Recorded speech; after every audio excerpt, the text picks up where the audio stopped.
इकाई 15 खरगोश और हाथी।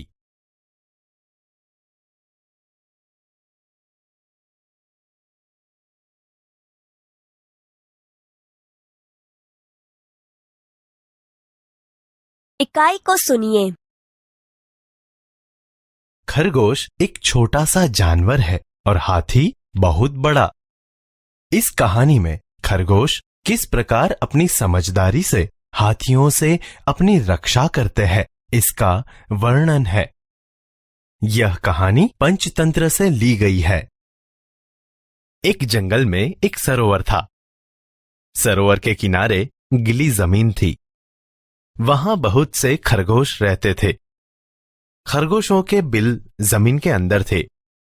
वे दिन भर इधर उधर कूदते रहते, नरम नरम घास खाते, रात को अपने घरों में सो जाते।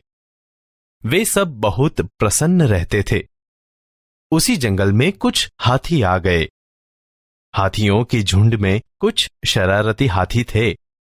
वे अपनी सूंड से छोटे छोटे पेड़ तोड़ देते, पौधे कुचल देते। हाथियों के बच्चे खेल खेल में एक दूसरे से लड़ते। कभी एक छोटा हाथी नीचे होता, कभी दूसरा। हाथी पानी से बहुत प्यार करते हैं। वे सूंड में पानी भर भर कर नहाते, फिर सरोवर के किनारे मिट्टी में लौटते। नरम जमीन उनके भार से दब जाती। साथ ही कई खरगोश परिवार भी दब जाते।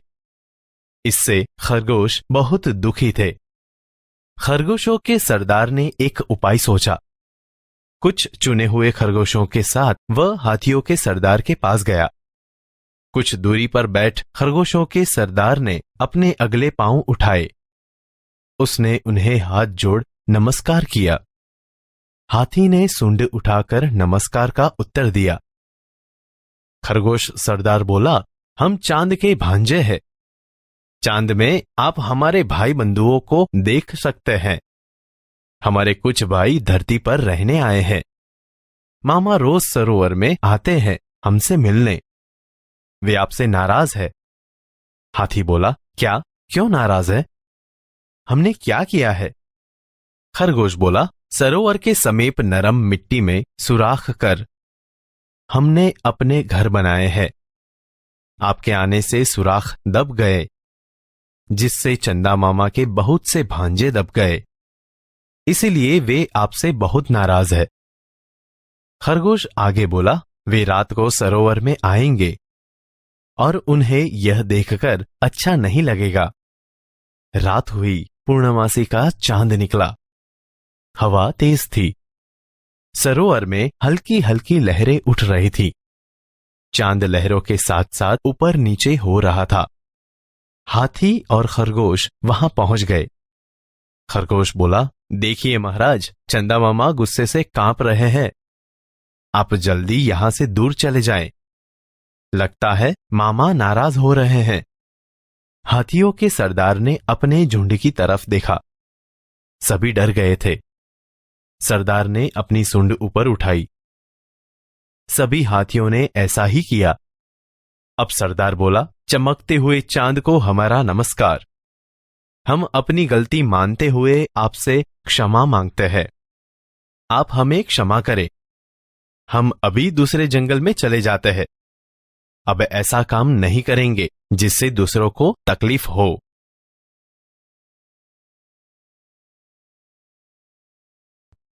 एक जंगल में एक सरोवर था। सरोवर के किनारे गीली जमीन थी। वहां बहुत से खरगोश रहते थे। खरगोशों के बिल जमीन के अंदर थे। वे दिन भर इधर उधर कूदते रहते, नरम नरम घास खाते, रात को अपने घरों में सो जाते। वे सब बहुत प्रसन्न रहते थे। उसी जंगल में कुछ हाथी आ गए। हाथियों के झुंड में कुछ शरारती हाथी थे। वे अपनी सूंड से छोटे छोटे पेड़ तोड़ देते, पौधे कुचल देते। हाथियों के बच्चे खेल खेल में एक दूसरे से लड़ते। कभी एक छोटा हाथी नीचे होता, कभी दूसरा। हाथी पानी से बहुत प्यार करते हैं। वे सूंड में पानी भर भर कर नहाते। फिर सरोवर के किनारे मिट्टी में लौटते। नरम जमीन उनके भार से दब जाती। साथ ही कई खरगोश परिवार भी दब जाते। इससे खरगोश बहुत दुखी थे। खरगोशों के सरदार ने एक उपाय सोचा। कुछ चुने हुए खरगोशों के साथ वह हाथियों के सरदार के पास गया।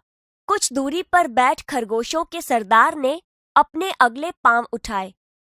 उसने उन्हें हाथ जोड़कर नमस्कार किया। हाथी ने सूंड उठाकर नमस्कार का उत्तर दिया। हम चांद के भांजे हैं। चांद में आप हमारे भाई बंधुओं को देख सकते हैं। हमारे कुछ भाई धरती पर रहने आए हैं। मामा रोज सरोवर में आते हैं हमसे मिलने। वे आपसे नाराज है। क्या? क्यों नाराज है? हमने क्या किया है? सरोवर के समीप नरम मिट्टी में सुराख कर हमने अपने घर बनाए हैं। आपके आने से सुराख दब गए, जिससे चंदा मामा के बहुत से भांजे दब गए। इसीलिए वे आपसे बहुत नाराज हैं। वे रात को सरोवर में आएंगे और उन्हें यह देखकर अच्छा नहीं लगेगा। रात हुई। पूर्णमासी का चांद निकला। हवा तेज थी। सरोवर में हल्की हल्की लहरें उठ रही थीं। चांद लहरों के साथ साथ ऊपर नीचे हो रहा था। हाथी और खरगोश वहां पहुंच गए। देखिए महाराज, चंदा मामा गुस्से से कांप रहे हैं। आप जल्दी यहां से दूर चले जाएं। लगता है मामा नाराज हो रहे हैं। हाथियों के सरदार ने अपने झुंड की तरफ देखा। सभी डर गए थे। सरदार ने अपनी सूंड ऊपर उठाई। सभी हाथियों ने ऐसा ही किया। चमकते हुए चांद को हमारा नमस्कार। हम अपनी गलती मानते हुए आपसे क्षमा मांगते हैं। आप हमें क्षमा करें। हम अभी दूसरे जंगल में चले जाते हैं। अब ऐसा काम नहीं करेंगे जिससे दूसरों को तकलीफ हो।